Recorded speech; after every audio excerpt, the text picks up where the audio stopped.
Greetings, everyone. I know everybody's feeling a little testy right now. There's so much energy hitting the planet. You know, we've got X-class flares, solar storms, and CMEs, and a lot of people are saying they're feeling really kind of woozy and having all kinds of physical problems, and that does come with this new influx of energy. A lot of processing. A lot of people just crying, going into process. So. You're not crazy. You're not you're not going nuts. It's a reaction to these energies coming in. So anyway, on that note, I want to bring our guest on. I don't want to go too much into all these other events going on. We've got Scott Wolter, and he's a forensic geologist, best known as the host of the History Channel's hit show America Unearthed, which follows him on his quest to uncover the truth behind controversial historic artifacts and sites found throughout North America and beyond. He's also hosted other programs in which he followed the Templar trail in Europe, the Middle East, and even North America, leading him to the realm of Freemasons, medieval monastic orders, pirates, modern-day Knights Templars.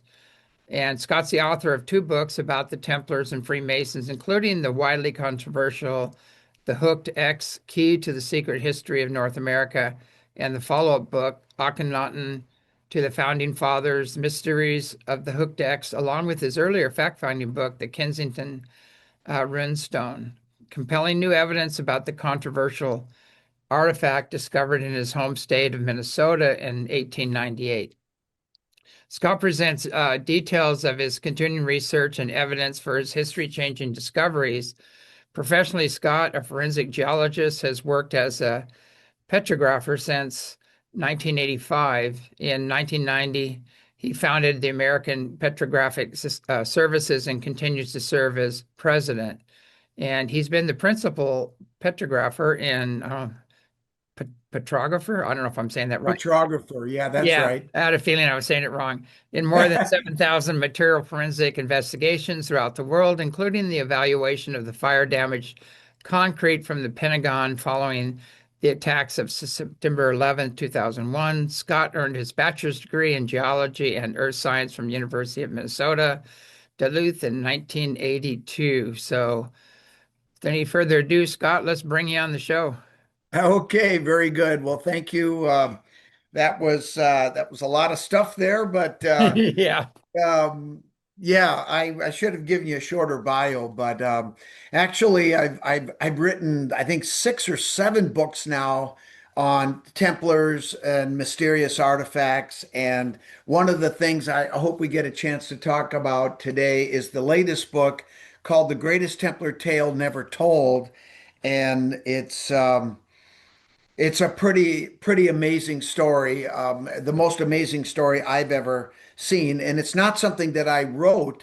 Basically, a bunch of journals came to me, historical documents that were kept within a couple of families that tell a 400-year story about what happened after the put down of the Knights Templar, and what happened to those people, to that ideology, to those descendants, and most importantly, what happened to the Templar treasure. And it's all documented in here. And so all the journals are reproduced, and then I just give my commentary and I talk about various aspects that I think lend credibility to the story. I wouldn't have published it if I didn't think it was true. And in fact, it took me 9 years to vet this material. And so now I'm ready to bring it to the world. Yeah, awesome. I mean, a lot of people, for people who don't know, I mean, most of my audience knows who the Templars are, but could you give a brief description of, it seems like they were sequestering any artifacts or scrolls or documents they could get a hold of so they wouldn't be censored by the Catholic Church and now they have all this, the real information, the truth, and now Yes. I guess they're trying to bring it out to the world. Right. Well, it's funny you mentioned that because I'm actually doing some shorts right now and talking. Well, the series that we're putting together right now is in conjunction to the 250th anniversary of America, right? Yeah, And in 1776, we fought a revolution against the British and we defeated them, and our country was founded basically on the principles and tenets of Freemasonry. And this is what we're going to be celebrating in less than 2 months. In fact, a month and a half. And but the story really began 900 years ago. And again, that's what this book is about, with the founding of the Knights Templar Order officially in 1118 when they fought the First Crusade and gained a stronghold in Jerusalem. And so 9 knights came together. They elected Hugh de Payens as the Grand Master, but they weren't officially founded until 1129 on January 13th, when Saint Bernard de Clairvaux, who wrote the charter for the Knights Templar, and the Pope signed a papal bull at the Council of Troyes in Troyes, France, um, and that's when they were officially made an order. But what's interesting about the Templars is back in the days when they were fighting the Crusades, everybody thinks that they were the fighting force for the Roman Catholic Church. And on one hand, they were. But what people don't realize is that the true ideology of the Knights Templar leadership was anything but Catholic. They were Gnostic Christians, and they embraced an ancient faith that goes back through Jesus, Mary Magdalene, John the Baptist, and beyond. I mean, all the way back to the Atlanteans. And basically, they embraced a dual gendered God religion where male and female were equal, not yeah, this patriarchal, bullshit that we're dealing with for the last 1700 years. And yeah, I'm sorry to anybody that doesn't like that, but it's just simple truth. And, what I wanted to say is that the Templars were suppressed in 1307 and, officially by the Roman Church, but to say that the order ended then would be ridiculous. I mean, I am part of that order today, and I know the history. I've talked about the history. Jacques de Molay, who was the Grand Master, who was arrested. He was tricked into attending a funeral in Paris in 1307. And October 13th, he was arrested and imprisoned and tortured for 7 years. But in 1314, he orally transferred the Grand Mastership to Johannes Marcus Larminius. And in about 10 years later, he officially wrote a charter called the Larminius Charter that documented him as being the new Grand Master for the dark period, right? And this charter, which still exists to this day, lists the subsequent 22 Grand Masters all the way up to the French Revolution, when the order was suppressed again, but it was revitalized by Napoleon in 1804, who accepted the Larminius Charter as an authentic document. Now, if you go online and Google the charter, scholars will say it doesn't have the proper linguistics, so it's not authentic. And I find that laughable because I've been through the same experience with scholars that are saying to this day that the Kensington Runestone is a fraud, which of course it isn't. And, as far as the charter goes, the order, our tradition, has encrypted and encoded information. And so you have to understand how to read it, how to decode it to actually understand it. And for scholars that are not initiated to pretend like they know what they're talking about, like I said, is laughable. So, in any case, the order continues to this day. Our current Grand Master is a guy by the name of Timothy Hogan. Our branch of Martinism, it's no longer, well, it's still called the Templar Order, but it's officially called Martinism. And Tim is our current Grand Master. He lives in Colorado. He initiated me, and my job as a Templar. We no longer carry swords, we carry words and actions. And Hmm. my job is to help educate the public about these historical truths, to bring things forward like the scroll we're going to talk about, and about information like this. So that's the history of the Templars coming right up to this moment. Yeah, there seems to be different factions, not so much the Templars, but they have these different factions. And what I found, Yep. even in the royal family lineage, there's some really good people in there that are outside of the family. I mean, they're genetically they're part of the family, but they're doing some great work. I won't mention their Right. names. I don't want to get them in trouble. But some are like incredible scientists, and they're bringing out all these healing technologies and frequency technologies, and I hate to admit it, but Yep. anti-countergravity, all Yep. that stuff. And then there's the dark side. So I always tell people, as soon as you mention these names, people go, "Oh, that's evil, that's the dark side." And I go, "No, not always. It's No. like even like the Bush family has the grandmothers and that side, which are very, you know, they're beautiful people, and they're putting a lot of money into preservation and healing and all these other things, funding a lot of projects. And then the dark side went on the mail, kind of. In Uh, that case. Well, yeah, usually, that's another thing. You brought up a really good point. And when I talk about the Knights Templar and their true ideology, one of the things that they absolutely embraced was the sacred feminine and yeah, respect and admiration for the sacred feminine. And, getting into, this story again, and I hate to beat a dead horse, but um, when the Templars brought the treasures over to North America and hid them here for someday, which came in 1776, um, they ran into the Native Americans, right? I mean, yeah, indigenous people were here. Now, the Vikings, when they came over starting in the 8th century up until, the middle of the 11th century at the very latest, were basically booted out by the indigenous people.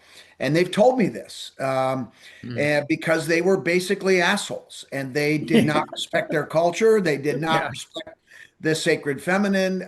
They kind of did and took what they wanted. So the Algonquin tribes met in council with the Iroquois, who were the badass warriors, and they said, "Look, you're going to have to deal with these white people sooner or later." So they went up and wiped them out, and that's something else that the historical narrative doesn't even know about, let alone understand. But when the Templars came over a few decades after they were booted, they did not act the same way. They did not embrace the same ideology. They treated the indigenous people with respect, and they practiced the same rituals. A lot of people don't know this, but the indigenous people also practice Freemasonry. It's called the Medewin, and it's the same death and resurrection rituals that we do in Freemasonry and in Templarism. And this was another thing that they had in common. So it was a completely different dynamic, and it was a relationship of brotherhood and mm, of love and respect. And nobody knows this story. The natives know the story. I've talked to them in their sweats.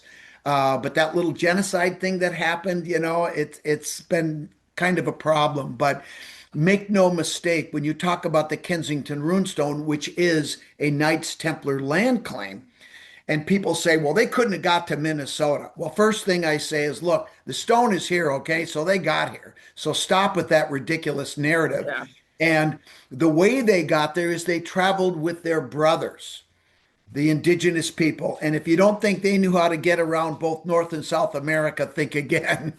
They knew oh yeah, exactly how to get wherever they wanted to go. So that is something that we're bringing forth to the public. The natives are ready to talk, and it's a time of enlightenment. It's also a time of darkness, as you mentioned. In many ways, sometimes I sit here and I just go, my God, the world is spinning backwards, and we gotta figure out how to get it going in the right direction. The natives, we learned all about medicines from the natives, right? The plants hmm, on this continent and around the world. And of course, it's all been hijacked by the drug companies, and all they do is keep us sick, right? And treat the symptoms, but they don't heal us because they don't want it. Oops. Sorry about that. that's a, They don't want to heal us, right? no, So, no, there's no money in healing. got to Uh, keep us sick. oh, hold on Can you hold one sec? We're Yeah, having an emergency here. Jan? God, sorry about that. that's all right.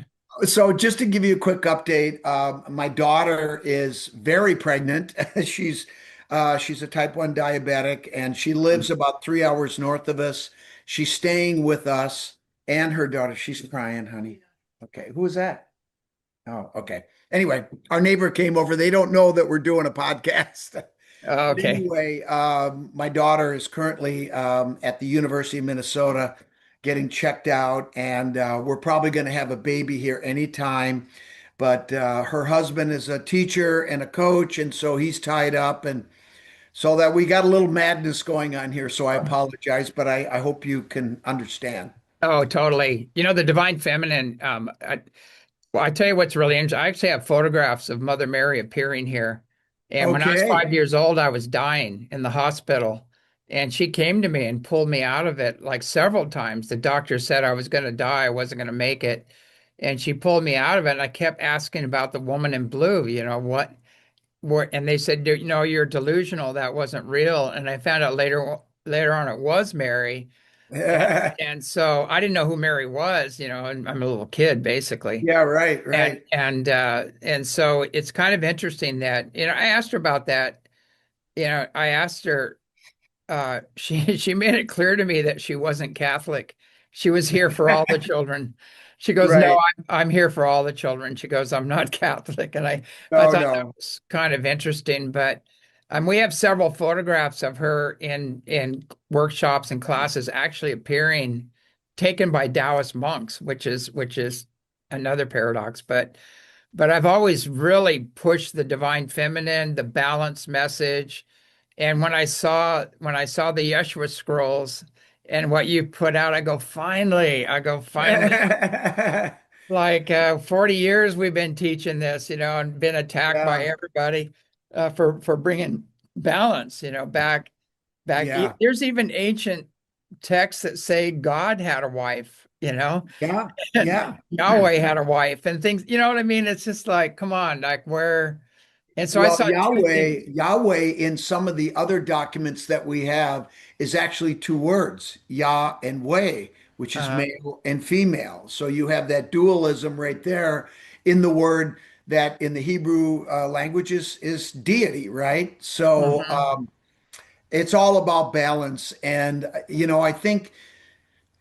Just going back to the scroll real quick, and we can go into it in more Yeah. detail if you want. But when we found this thing and we decoded it, it took us 2 days to decipher the messages. There's multiple messages, and to be honest, and I'm not saying this to brag, I'm saying this because I have a lot of experience in decoding encrypted messages by our tradition.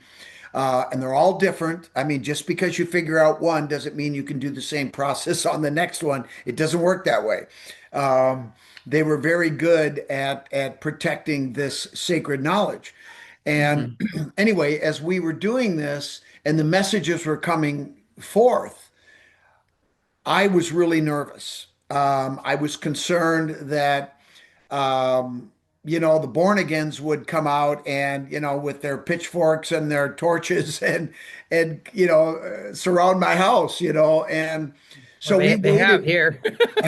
We have experienced that. So Yeah, well, you know what? I mean, careful what you wish for. You come and knock yeah, on my door, I'll tell you that. But seriously, I was very concerned. And, one of the things that we talked about was maybe approaching somebody like Joe Rogan. And we decided that even though he's got this huge platform, that probably wasn't the right venue. yeah, So I ended up doing it with my good friend Randall Carlson. I don't know if you know Randall, but he's a geologist. He's a yeah, fellow. yeah, definitely. I've followed his work and Okay. they've been on circuits. I used to go on the circuit and I would speak at all the major conferences, and a lot All of these right. archaeologists and geologists, and some got very angry at me, you know, Well, because that means you're doing good work, brother. yeah, I said, you know what? They go, well, you believe the pyramids were built by aliens? And I said, they go, we built the pyramids. And I said, we're the aliens. Okay. I Well, said, the I Earth's think been colonized over and over again. we're But both right, right? yeah, yeah, Well, the thing about it is, it's just to me, I used to get upset about it, but now um, I just laugh it off. The academics had a stranglehold on truth, right?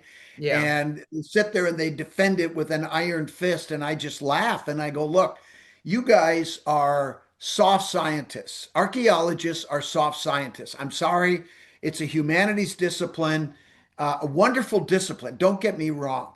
But the point I'm trying to make is a lot of these people that have attacked me as being a fringe pseudoscientist, yeah, right? yeah, yeah, Well, hold on a sec.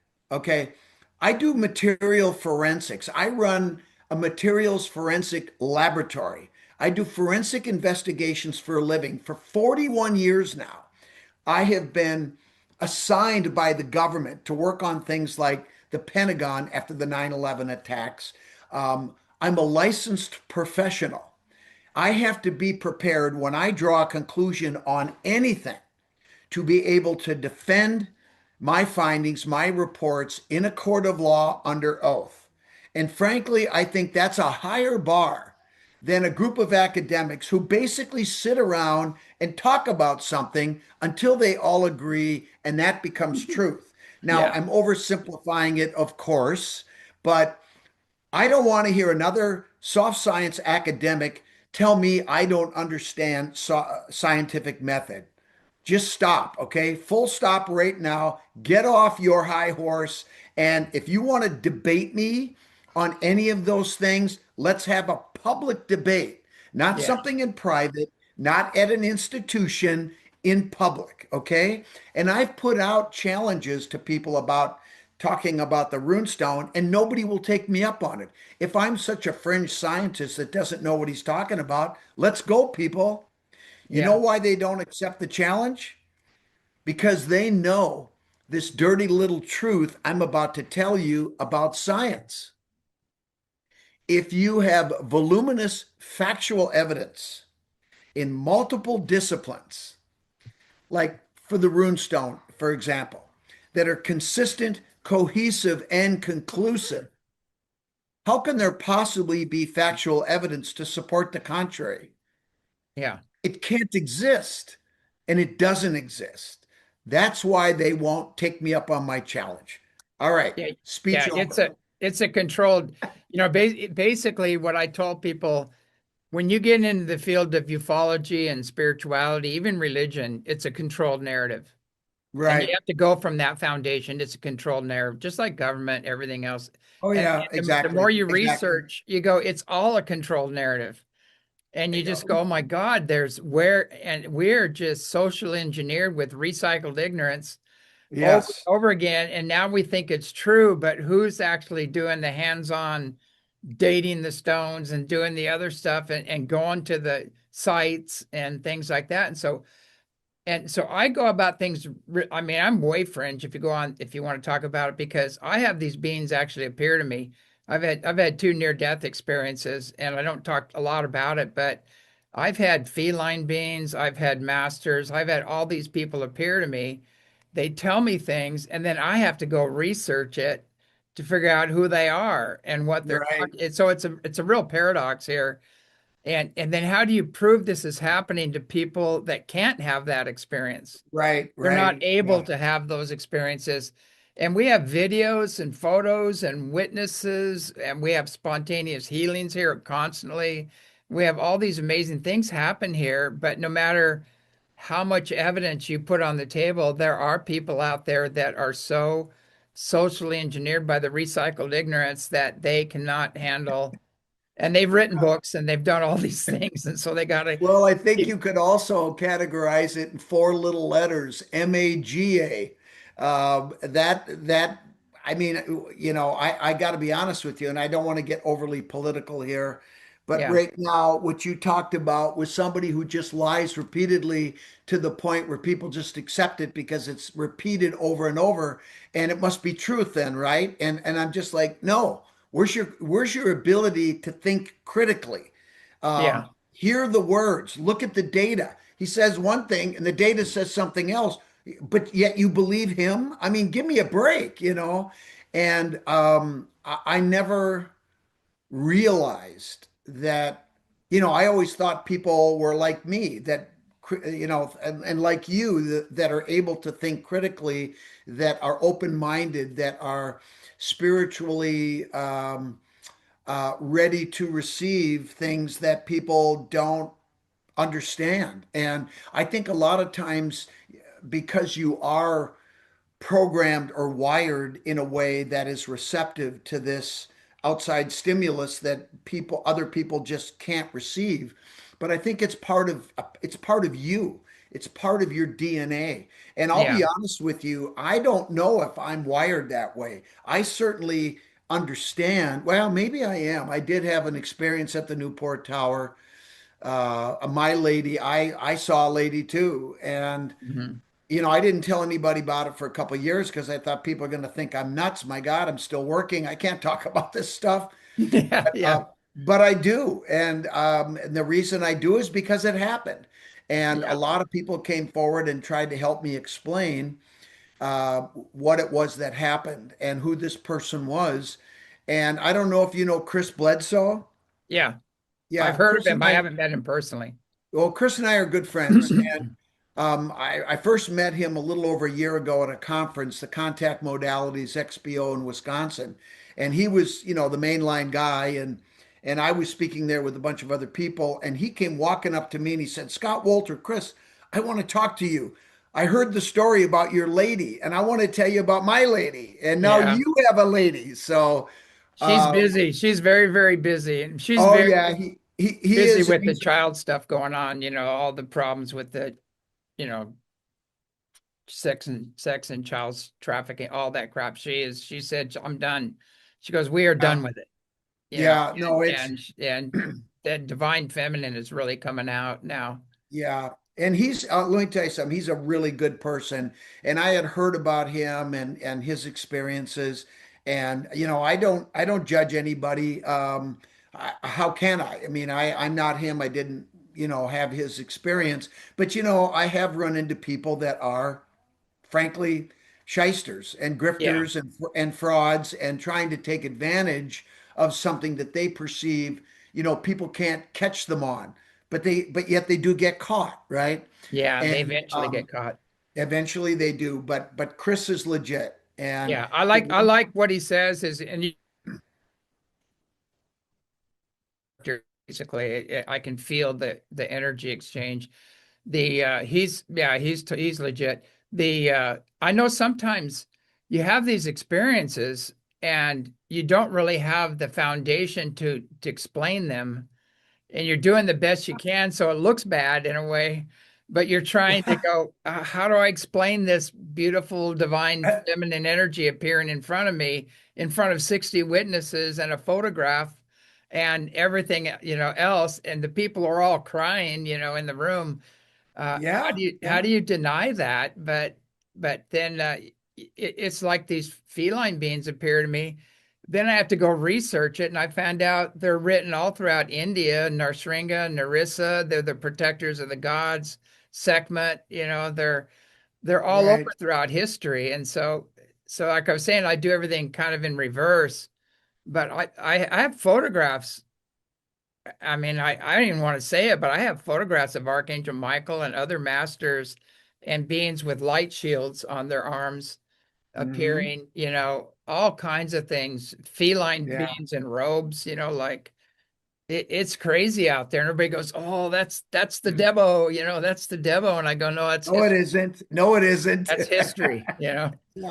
Hey, you know, James, while we're on the subject of you know, appearances and things, I would like to recommend my wife Janet as a guest because she had an experience with wolves, Yeah, and it's a really good story. And she's also written a book and done some great research, and certainly knows more about the sacred feminine than you and I do. So yeah, yeah, you may want to reach out to her. Yeah, and have, that's sounds good. Definitely. she- The she'd be a the great thing guest. about animals, animals are as dumb as you project on them. Oh, come on. They're not dumb. They're No, smart. what I'm saying is that we project, we I know think what you mean. they're stupid. And if you stop that and you Yeah. see them as equal and you respect and honor them, you can have a communication. You find out they are not dumb animals at all. They're very No, intelligent, no. especially Well, horses.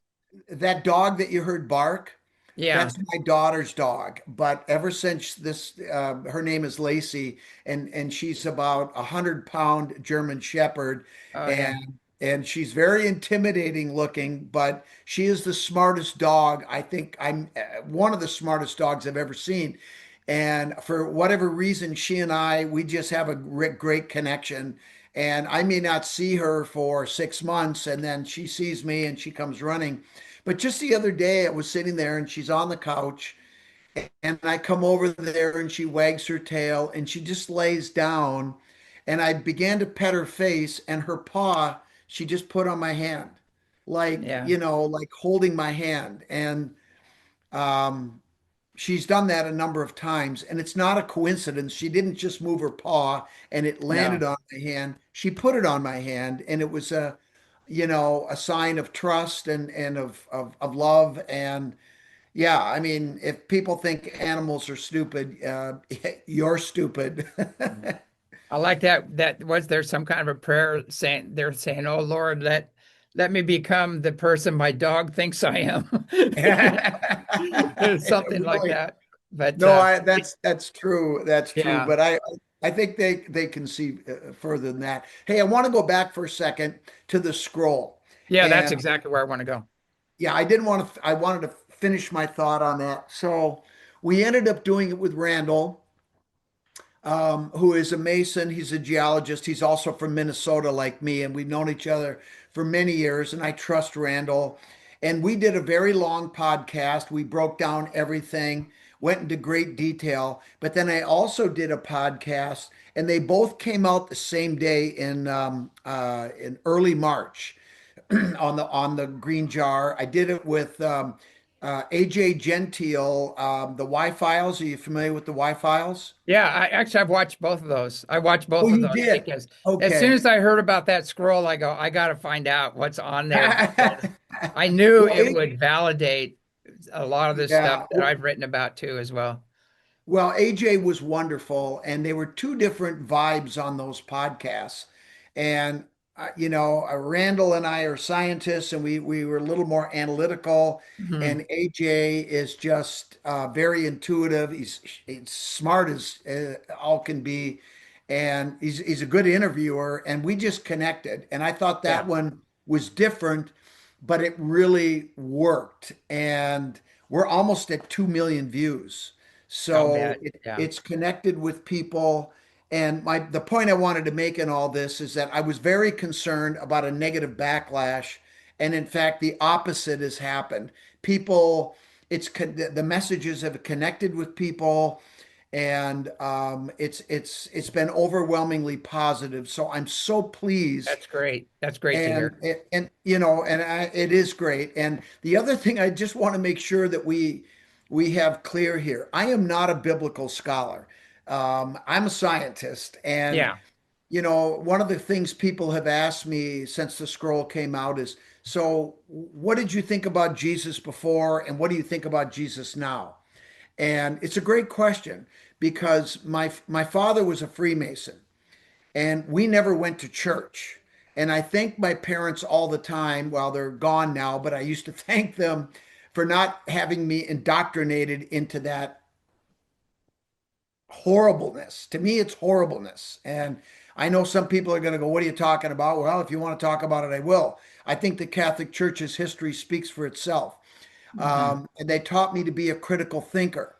And so when I heard about Jesus, and I grew up in the 70s, and there were a lot of what we call Jesus freaks, right? That would want to proselytize and convert people. And I just thought, if Jesus came back today and saw what these people were doing, he'd probably go, "What is going on?" And I never really thought much about him, right? I just Yeah. thought, well, whatever. But now that the scrolls have come out and we've digested the scrolls, this is a cool dude. I would love to have a beer with him and pick Yeah. his brain, you know. So my thoughts about that have changed quite a bit. And He it's has he very has a and great it's he has a positive. great sense of humor. People don't even realize that. Um, Yeah. but yeah, because we're Scotch Irish Cherokee, our background. And, Okay. and so we're kind of a mix, and you're talking about DNA and stuff, and that's the one all the agencies are trying to grab, because of their abilities. That DNA Right. mix is really important to them. But I've Well, had that's why had those that's offers, why and I they said no. want.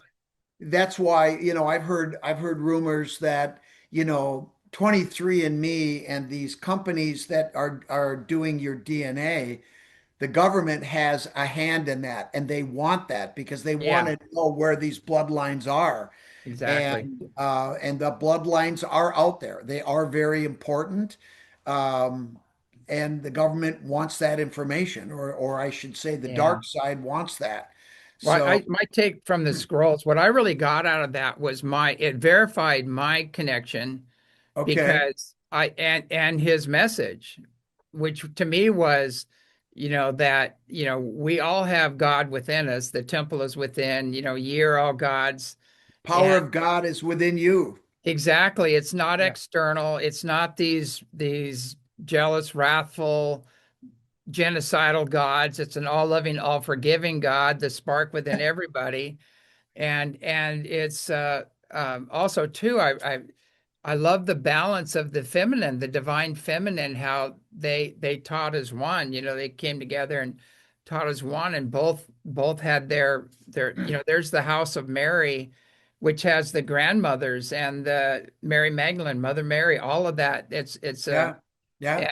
and that's what we've been teaching all along, and equality and unity. Basically, it brings everybody together when you go, heaven's big enough for everybody. It's like we can all hang out there, and it's not a little old cloud with harps and No, where harps and everybody's walking around and hi, I mean, the heaven that I've heard described, I would be bored off my butt there. That's yeah, not me what I, too. that's not what I want. But, um, yeah, for me, the scroll, there was a lot of validation of my own research, going back to the runestone and the hooked X, which, to me, represented a number of things, but one of the things it represented was a symbolic representation of their ideology, right? The male Yeah, below, the female above, the child within the womb of the mother. And to me, that was the Holy Trinity, right? And represented their ideology of monotheistic dualism. And then we get the scroll, and he says he preached a dual gendered God religion. Well, that and that tradition goes through the Templars. That's exactly what that means, and that's what the hooked X means. So, I'm doing a happy dance when I'm really when I was reading that thing. I'm like, hell yeah. yeah, me too. When I heard what was said in there, I just go, yeah, yeah. And then I'll tell you what really hooked me Okay. is when he Pardon the said, pun, right? yeah, yeah, when he said, I'm only half human. I not entirely human. Yeah, I not entirely human. Yep. I know a story about that, and I've been telling that for a long time, is that the DNA, like Mary had ancient Lyrian genetics, and that's why they chose her. And Joseph wasn't Jesus's father. He was the Right, right. father, whatever. And there was some divine intervention there that somehow brought this incredible DNA to merge with Mary's DNA to house the soul of Jesus, because his energy was so strong he would have burned the synapses out of other vehicles. So that whole Ah, thing was ah. orchestrated. It was an interdimensional experience, and it was by all means, Jesus's father was not of this world. He was extraterrestrial, Well, genetic. yeah, no, well, that's pretty obvious in the scroll. I mean, that Yeah, was one of the things that, I have a circle of friends, very close circle of friends that they're all smarter than me, and Whenever I come up with anything or I want to talk about whatever I'm researching, we have regular lunches together and they tell me, yeah, you're on the right track, or no, you're smoking something, Scott. That doesn't make sense. And here's why, right? And Yeah, so one of the things that we talked about was, what is an archangel? I mean, it's like these guys with wings that are flying around. I mean, I always thought to myself that there has to be some extraterrestrial component here.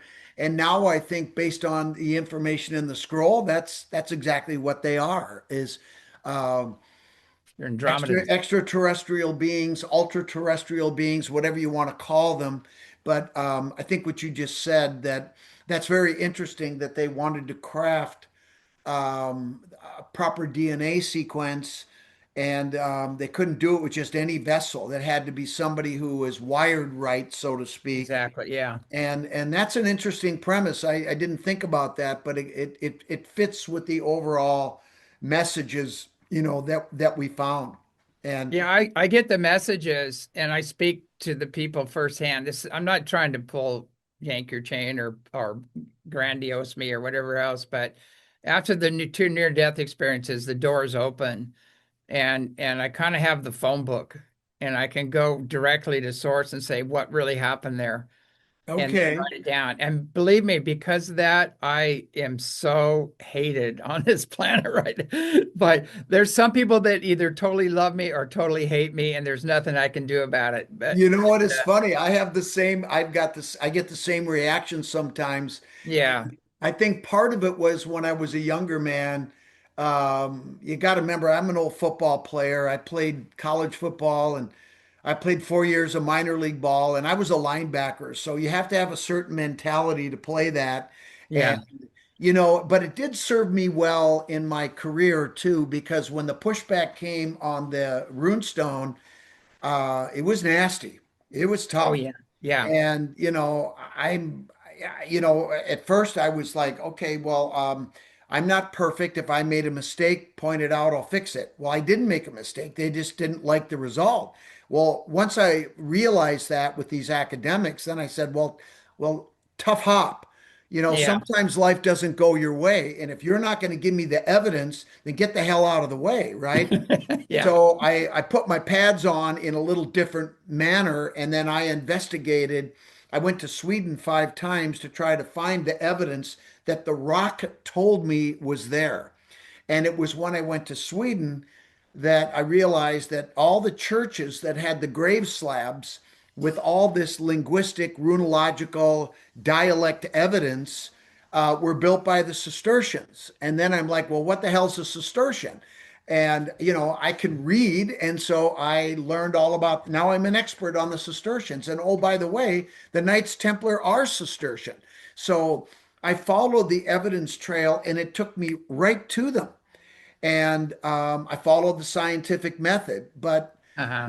I used my old football mentality. I just never give up and I fight like a dog. And when the game is on, I'm going to kick your ass and I'm going to beat you. But when the game's over, I'm going to buy you a beer and tell you how great you are, because Yeah. that's the way it's supposed to be, right?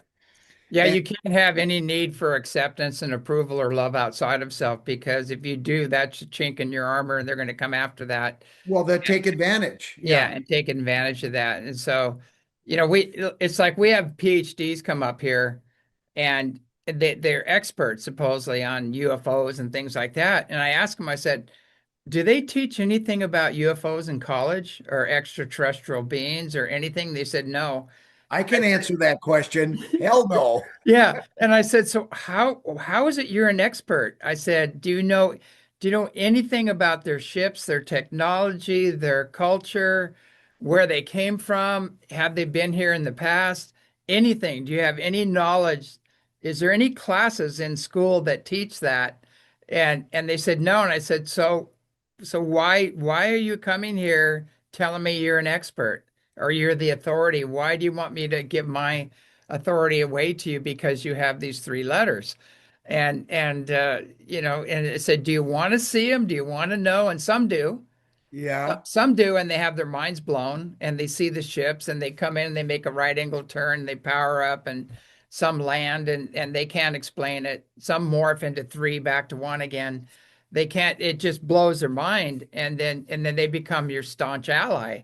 Where the Yeah. other ones will go, no, you're crazy, and they just leave. They won't even look. Yeah. They won't even look at what's going on. I have experienced that mentality, and I mean, frankly, it's astonishing. I mean, I remember the first time I had some people. I was in a debate up in Hudiksvall, Sweden, and or excuse me, Helsinglands, not Hudiksvall. Hudiksvall's another town.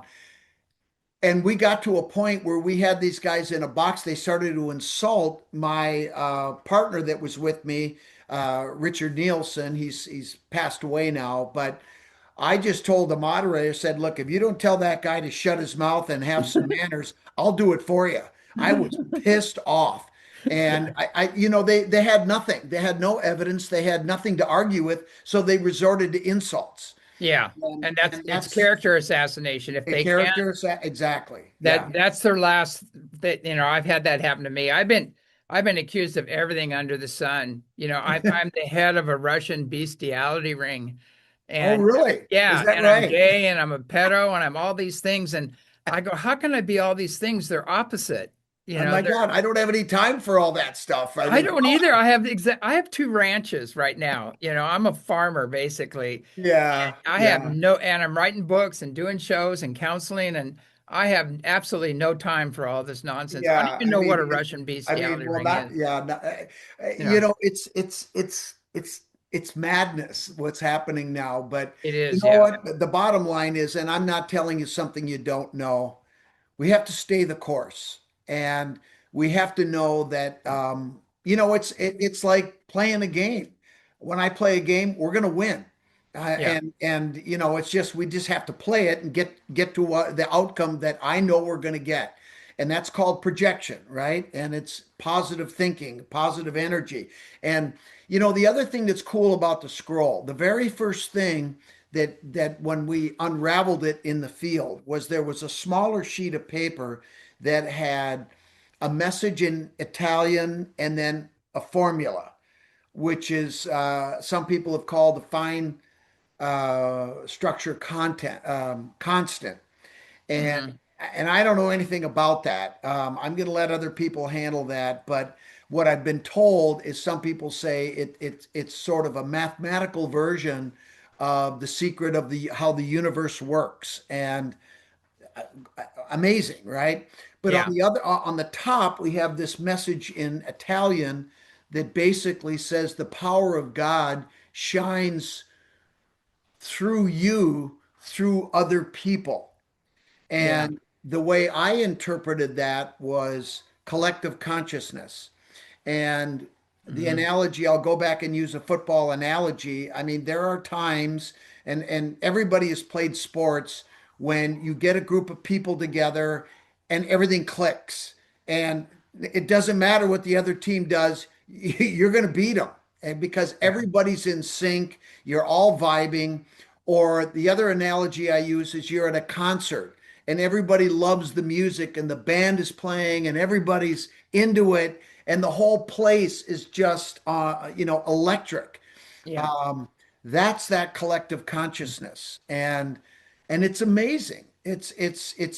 It's Yeah, I mean that's what you know Jesus taught. He taught about unity consciousness, yes, universal law. When you break universal law, you create karma, the reaction to the action. right, The right. divine feminine, he totally supported that, and the duality. And I really think about everything that is in those scrolls. To me, I think it really helps a lot of people because they know in their heart it's right. And Yeah. then they've been beaten down by this social engineering and religious programming and everything else. And really this scroll is one of the key things to put an end to the division game and all the wars and problems that we're having. If people would just stop with the being the chosen ones and the division games and doing jihads on others, all that, I, none of I that has know it. nothing to do with the all loving, all forgiving God and the teachings of Jesus.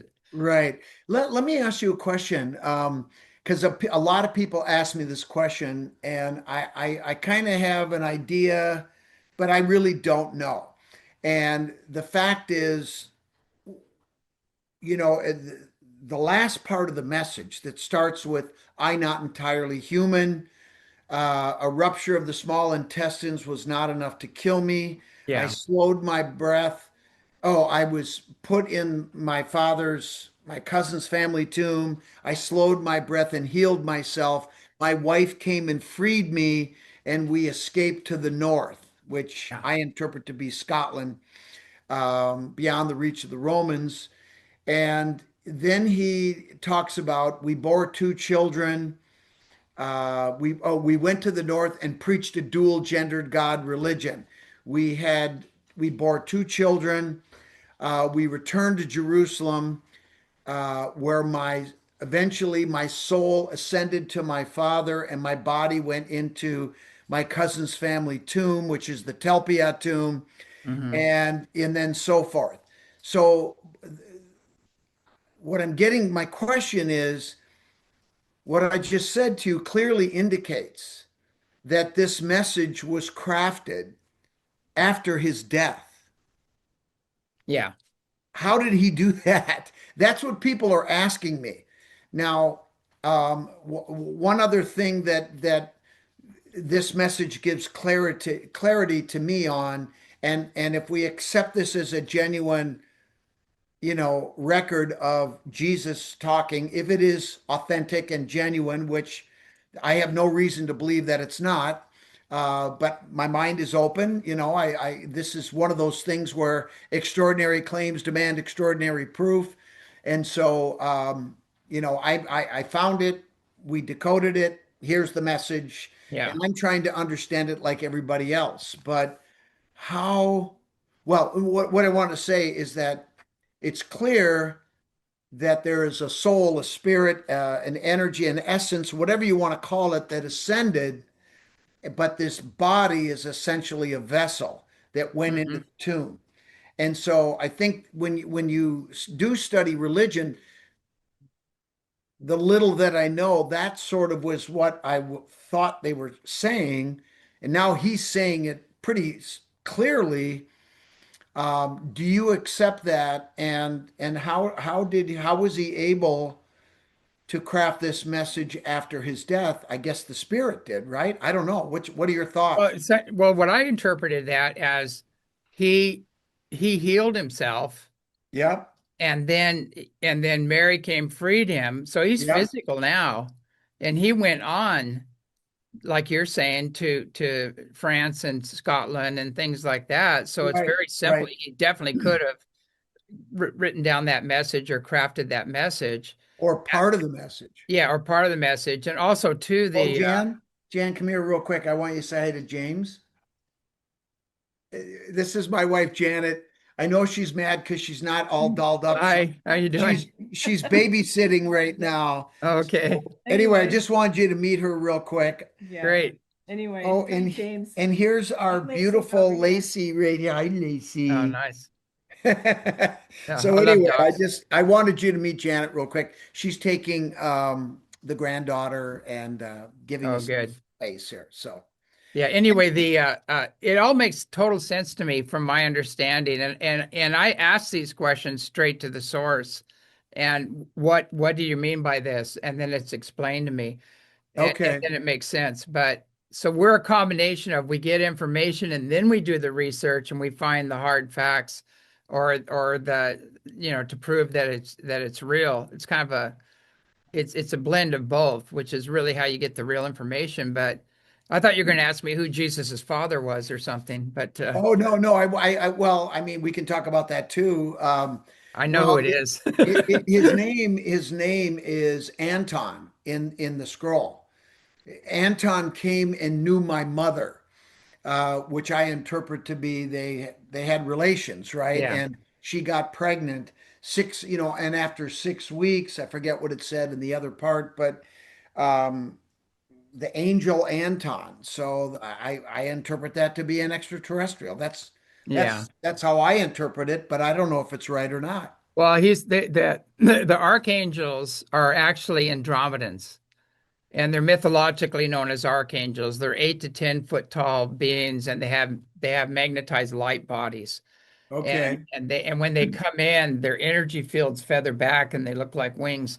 But that's the DNA that was added to create the vehicle to Mary's Lyrian genetics, ancient Lyrian, Okay. the first colonies, to create there's more details to that too, but we're out of time, unfortunately. But when Gabriel said, Joseph said, "This is not my child. I didn't lay with Mary," and he was angry, and Gabriel, which is an archangel, which is mythologically known as archangel, he's an Andromedan actually. Right. He Okay. he uh he said, "This is our child. Your room is your own," and Joseph said, "Yes, sir." So Yeah. so Okay. that's the written version of it, but there's more details to it.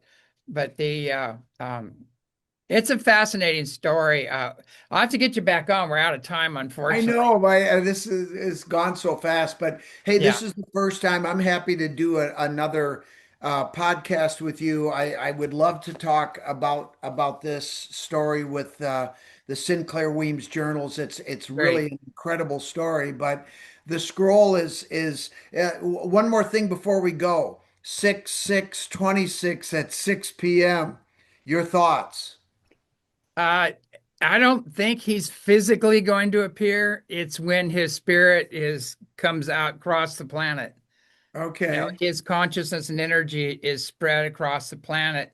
Now, there might be apparitions of him here and there happening. I'm sure there probably will Okay. be, but I really don't think it's going to be a flesh and bones person Okay. walking around. I think because he ascended, he's coming from a much higher Right. dimension, basically.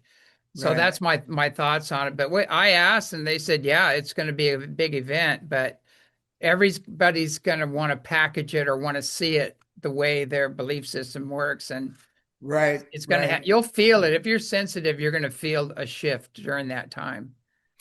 Well, I hope so. Other people have asked me what time zone, and I said, well, I don't know, but if I had to guess, I would say Jerusalem. Yeah. Um, but anyway, that's interesting. And then one more question: who's the false prophet? uh Man, I have some ideas, some pretty good ideas, but I think I'm going to just leave that for now. I don't want to be unalive. Okay, yeah. I've Well, got enough trouble already with what I I'm know. doing, Well, I've already but said who I think it is, and yeah, I got I to run, Scott. We okay, went over, but I think we can still work with it. But okay. again, I'll have you on the show again. If you don't mind, I'm going to send you some photographs.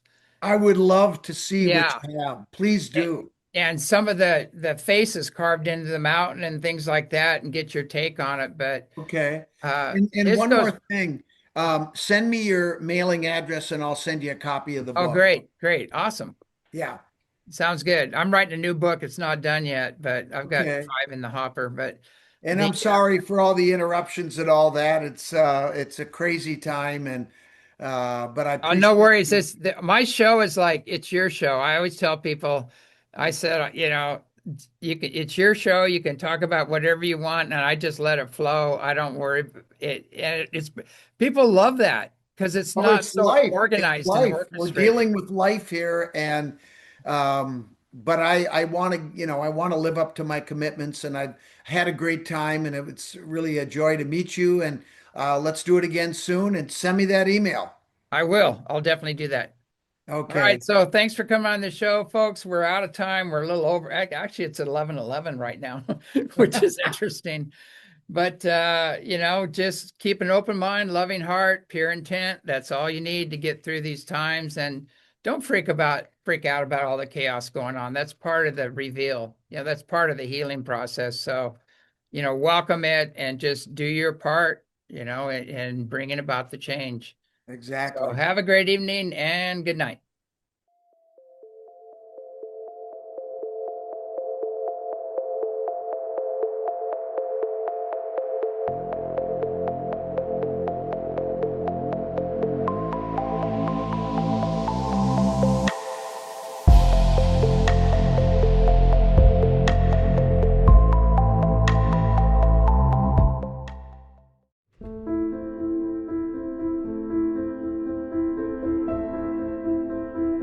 Come join us and start your free trial today. Watch our weekly podcast, As You Wish Talk Radio, with James Gilliland every Saturday, or catch up on past shows. Watch Skywatch videos of UFOs, orbs, and much more. You can also learn about self-mastering, herbalism, and how to ground and shield yourself from negative unseen influences through our many wonderful workshops. So what are you waiting for? Come join the fun. We're waiting for you. And don't forget to visit our wonderful merch store and show your support today.